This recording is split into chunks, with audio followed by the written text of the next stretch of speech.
Hey, welcome back to my channel. In this video, I'm gonna talk about top 5 best compact cameras.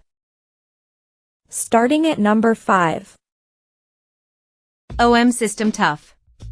The Olympus TG6 was my go-to waterproof compact camera, and now it's back as the OM System TG7. I'm glad to see it's pretty much unchanged, because that's exactly what I loved about it. It's still my top pick for a rugged waterproof camera.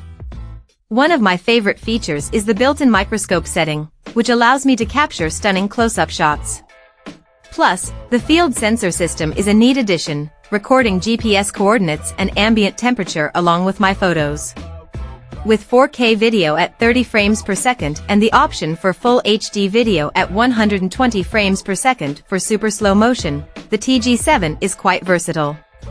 The generous 25 to 100 mm optical zoom lens lets me get up close to the action. I appreciate the improved chunky hand grip, which gives me a secure hold on the camera, and the internal zoom mechanism means the lens is always protected from knocks and bumps.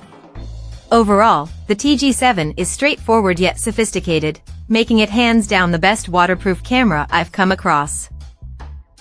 Coming at number 4. Panasonic Lumix. When it comes to big sensors, the struggle has always been finding a compact camera to match. But let me tell you, Panasonic has nailed it with the LX102. It's got the perfect blend of stellar stills and video performance all packed into a pocket-sized body.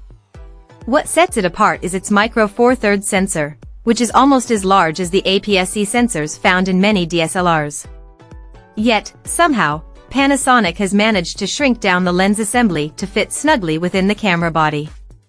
It's truly remarkable how it's achieved such a compact design without sacrificing performance. The LX102 is a fresh take on the original LX100, which was starting to show its age. With its new 17-megapixel multi-aspect sensor, you have the flexibility to shoot in different aspect ratios without compromising on image quality. And let's not forget the external shutter speed dial, lens aperture ring, and aspect ratio switch. They make shooting with this camera an absolute joy. Trust me, it's a game changer. At number 3. Ricoh GR II9. The Ricoh GR II9 is a street-savvy version of the Ricoh GR3 with a better-suited 40mm lens instead of the original 28mm. It does have a few other benefits to it, including an optional 1.5x teleconverter lens, which can be attached to the fixed lens for a more zoomed-in view.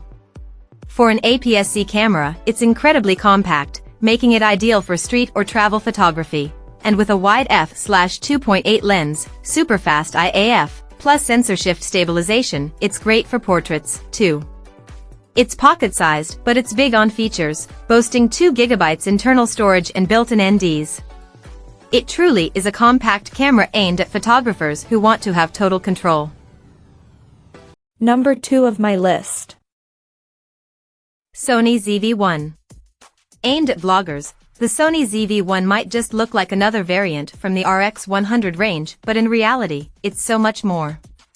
If you've used one of the RX100s, the sensor and lens will probably be quite familiar.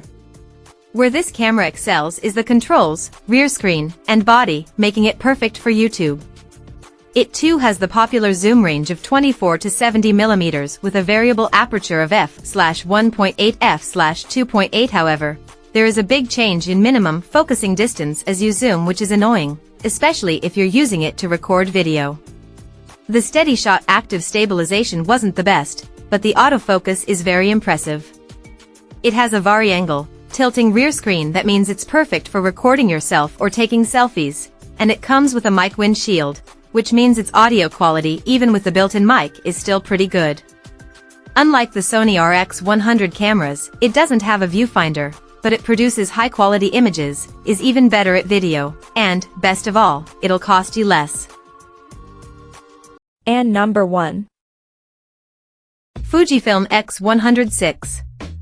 The new Fujifilm X106 may seem unchanged on the surface, but I find it hard to complain when the design is as breathtaking and well-crafted as ever.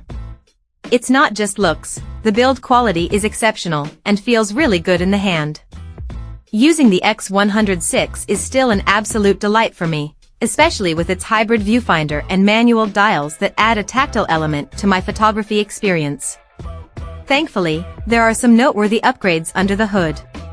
With a new 40MP sensor, updated processor, and IIIx in-body image stabilization, the X100VI's stills and video capabilities have received a significant boost.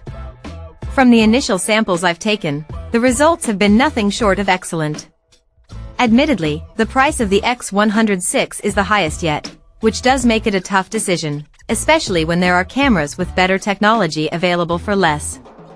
However, for me, the iconic design and enhanced features make it a compelling choice despite the price tag.